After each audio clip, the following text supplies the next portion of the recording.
Bugün ferdidir. Gözlerimi açtım, güneş başkacır parlayır. Limitleri kırdım, artık serhet yoktu. Hazırsan başladık.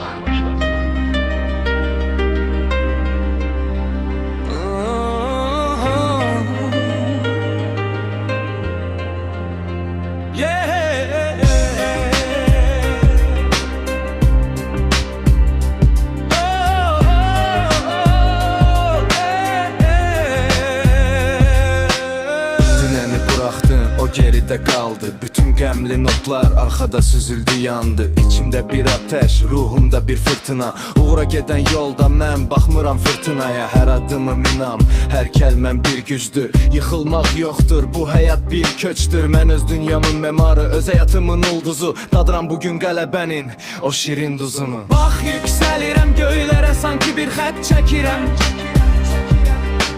Mənfini silib müzbəti özümə tək çəkirəm.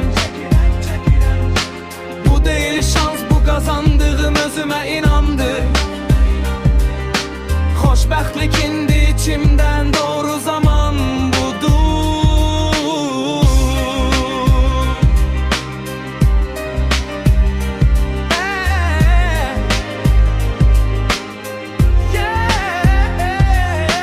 Küçələr şahid, hər dərd tökdüyüm ana. İndi gülümsəyirəm baxanda hər tərəfə, hər yana. Dostlar yanımda, ailəm arxamda dayaq. Həyat bir səhnədir, bizi hər zaman oyaq. Nə kədər, nə qüssə, hamısı sildim attım. Mən bu xoşbəxtliyi öz əllərimlə yaratdım. Uçuram sanki, qanadlarım görünmür. Bu enerji sönməz, bu ruh heç vaxt döyülmür. Bax yüksəlim göylərə, sanki bir xət çəkirəm.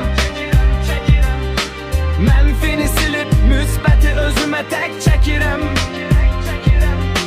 Bu deyil şans, bu qazandığım özümə inamdır. Xoşbəxtlik indi içimdən, doğru zaman budur.